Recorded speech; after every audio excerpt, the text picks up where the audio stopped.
I have often puzzled and puzzled about what it must be like to go to sleep and never wake up, to be simply not there forever and ever. After all, one has some intimation of this by the interval that separates going to sleep from waking, when we don't have any dreams but go to sleep, and then suddenly we're there again, and in the interim there was nothing.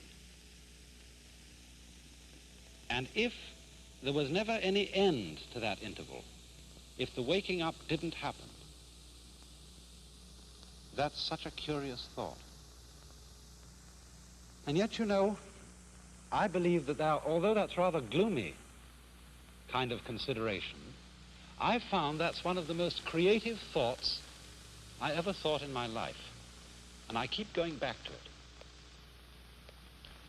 You know, it's in line with a lot of the very fundamental questions that children ask. When they say, "Mummy, who would I have been if you had married someone else?" These are the kind of questions that make us puzzle profoundly about our existence. And one of the reasons why I think thinking about not being, about total non-existence, is so creative, is that in comparison with that thought,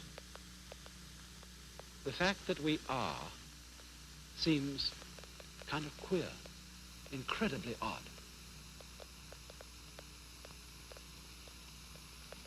But you know, in the Western world, I suppose we have two dominant ideas about what happens to us when we die. There's the old-fashioned idea that after we die, we go to another world. I say old-fashioned, not to say it's out of date. We don't know what the answer to this is.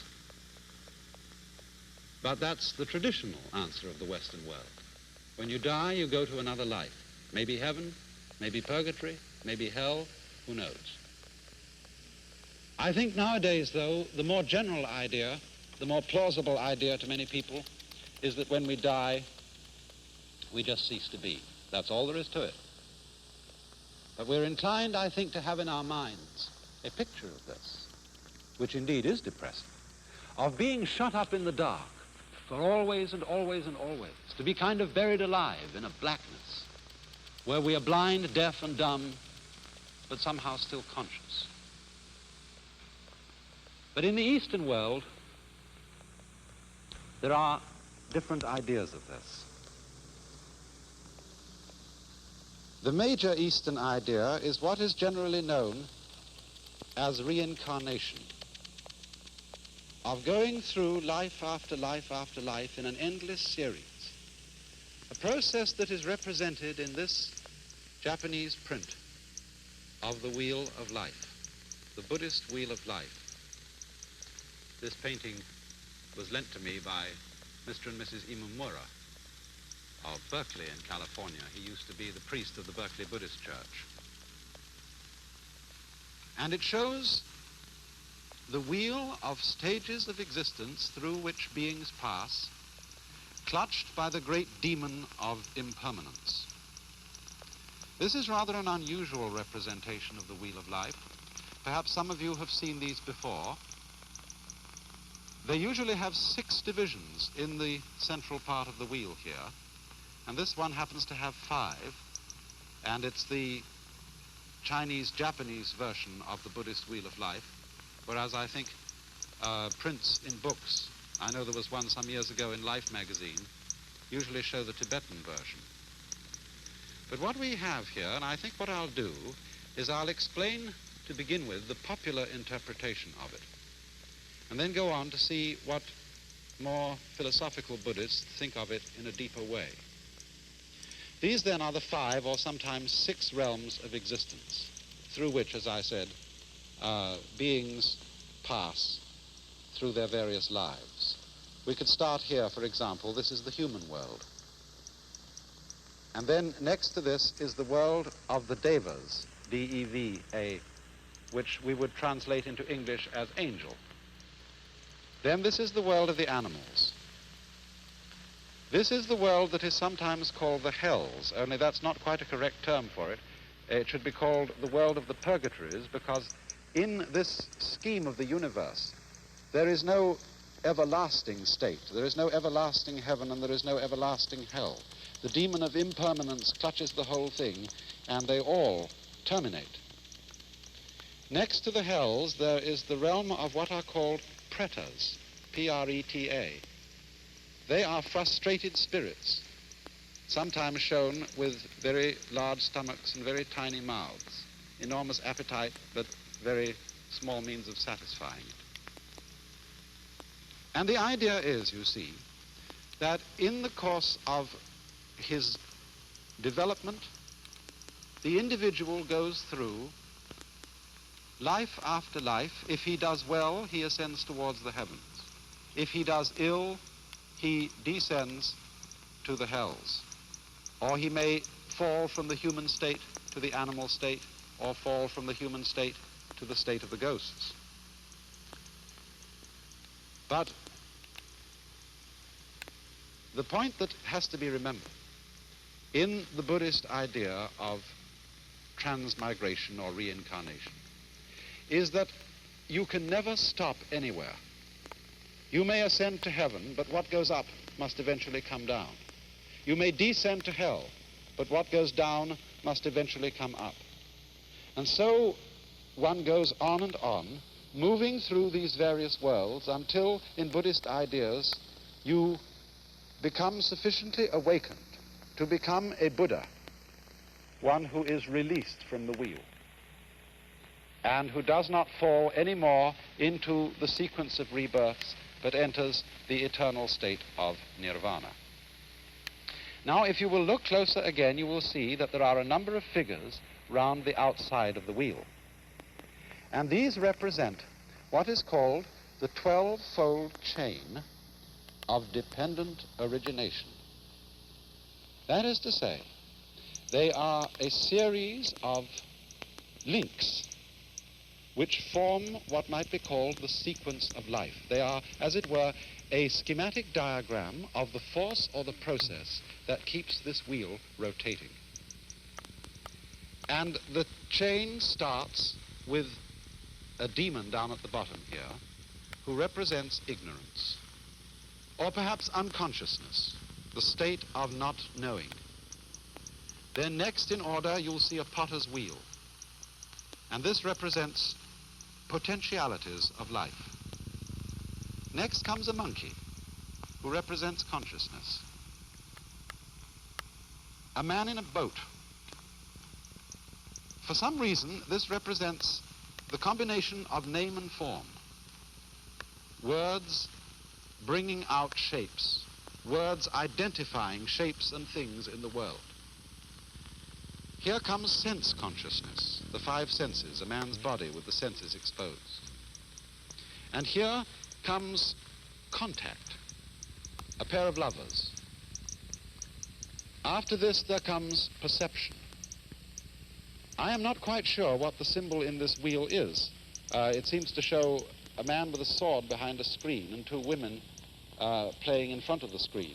The usual symbol you find here for perception is a man with an arrow in his eye, showing the pain involved in the perception of the world. The next in the link is desire. It shows a woman with twins. The next one here is called grasping, and that shows a man with a basket into which he is trying to get the fruits of life. And then as we come over round the wheel, we get a figure which means growth. I think this is one of the gods of prosperity, but it means growth, the fullness of life. Here is birth, a woman in parturition. Here is old age. And then, although the final stage of the links of dependent origination, as they are usually drawn, shows this one as the last and calls it old age and death, in this particular wheel they've been spread out so that you get old age, grief. No, excuse me, this is sickness. Old age, sickness, death, grief, compassion, suffering, and again back into ignorance. Here's another figure of ignorance, the camel being led by a blind man. Now, what I want you to notice particularly about this is that the chain represents what is called in Sanskrit the process of karma. I'm going to write that word because it's very fundamental to an understanding of this whole problem. Karma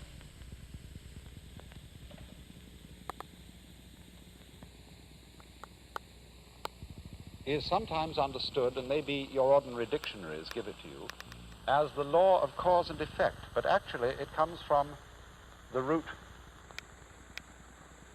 kri, which in Sanskrit means to act or to do. And the basic idea of karma is that it is action which always involves the necessity for other action. As the Buddha once expressed it, this arises, that becomes. Now, this isn't quite the same thing as cause and effect. It is rather the idea of linkage. For example, when I pick up this brush, I lift it by one end, and the other end comes up.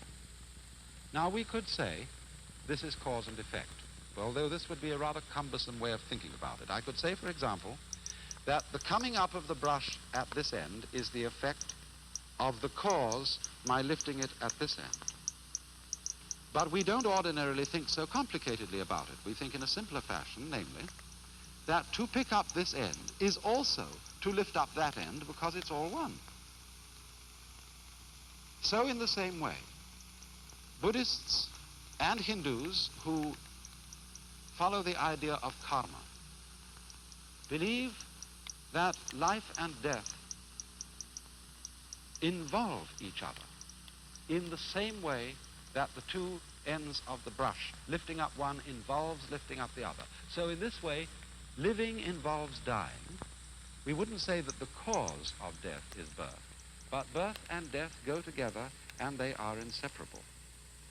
And so if we will look again for a moment at the wheel, we can see that there are these important phases of it altogether.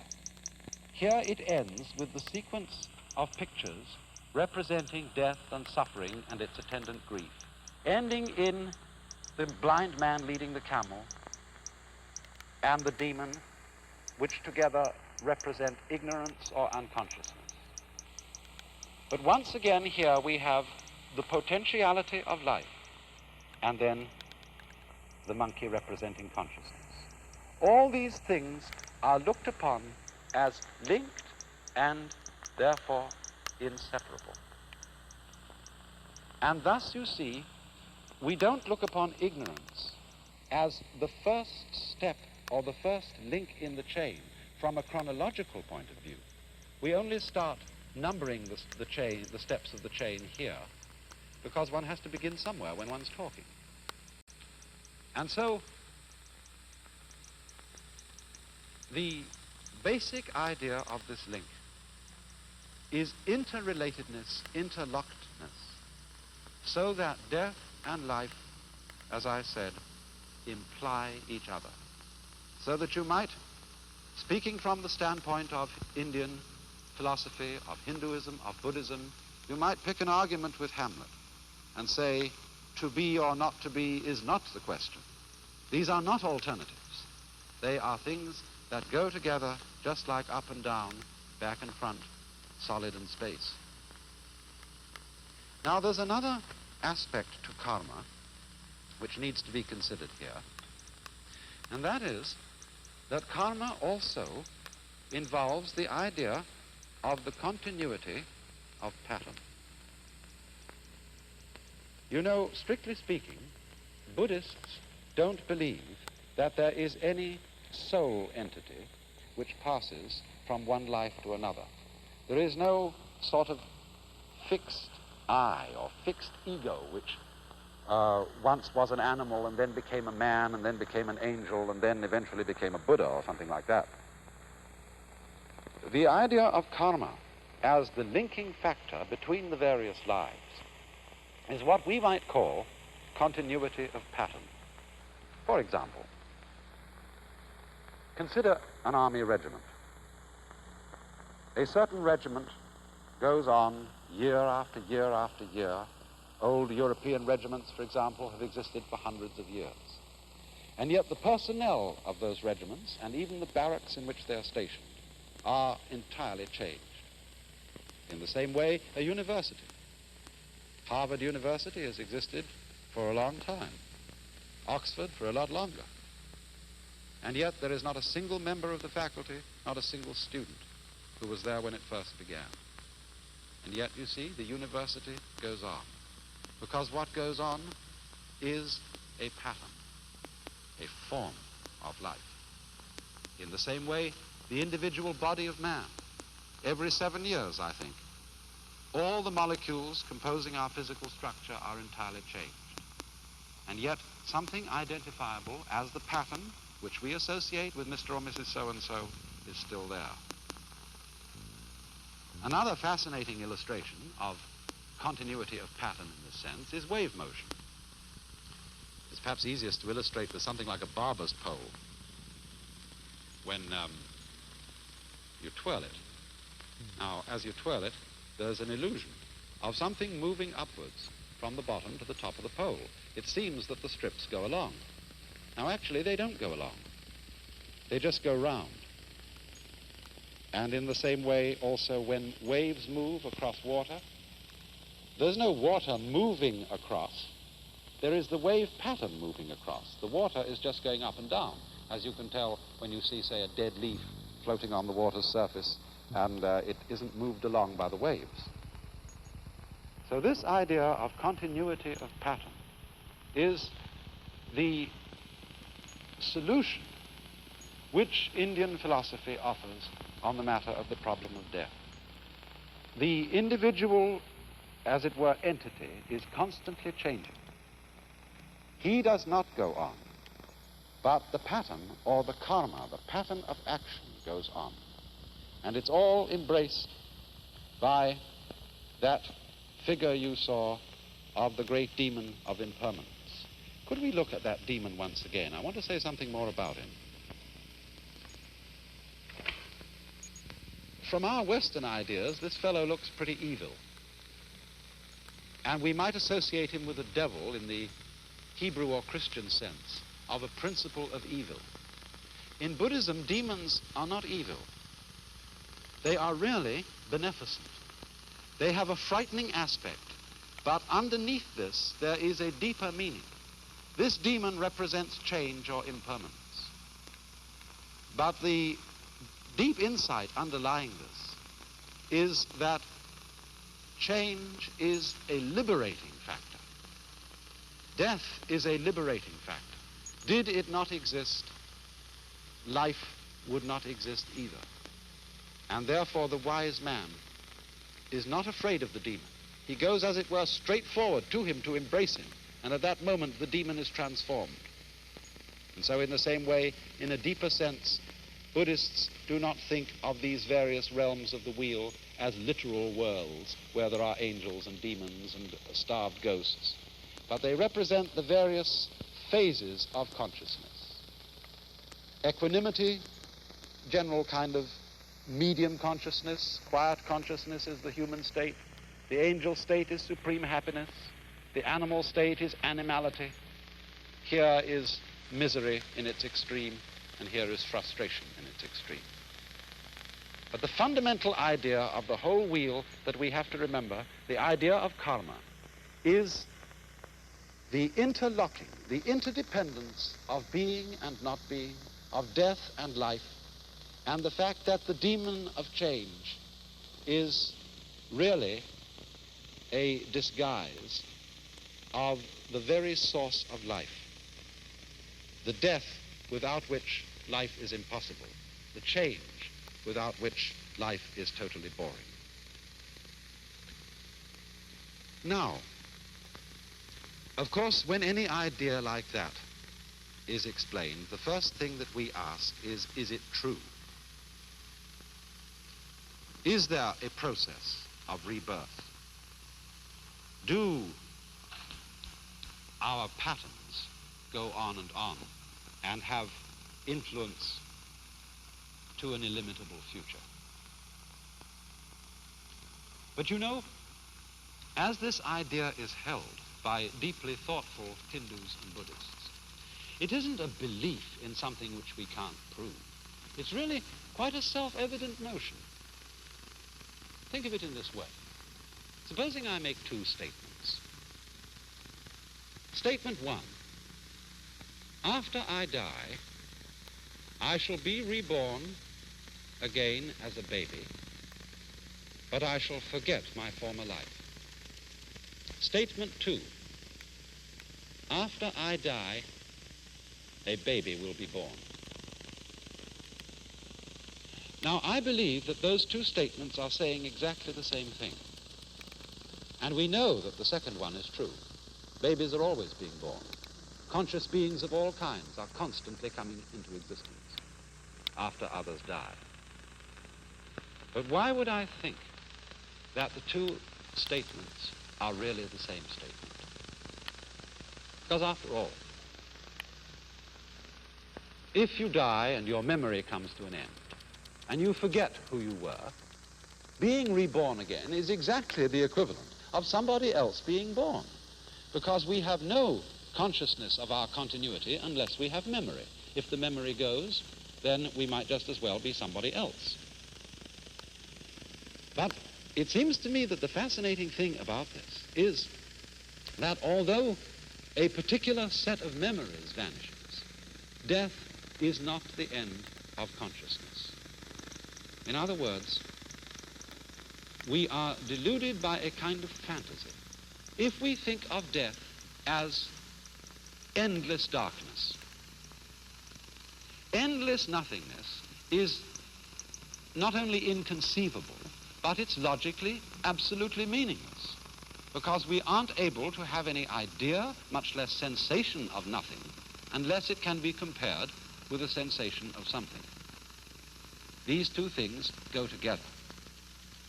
And therefore, I think what is meant is that the vacuum created by the disappearance of a being, by the disappearance of his memory system, is simply filled by another being who is I, just as you feel you're I. The funny thing, though, about being I, about feeling that one is sort of a center of the universe, is that you can only experience this I sensation in the singular. You can't experience being two or three I's all at the same time.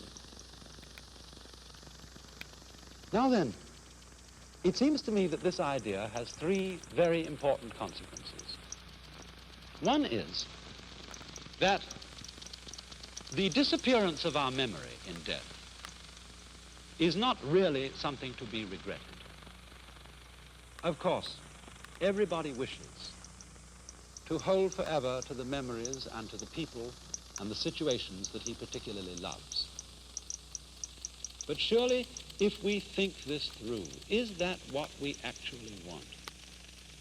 Do we really want to have those we love, however greatly we love them, for always and always and always and always? Isn't it inconceivable that even in a very distant future, we wouldn't get tired of it? And this indeed is the secret of the thing. This is why the demon of impermanence is beneficent.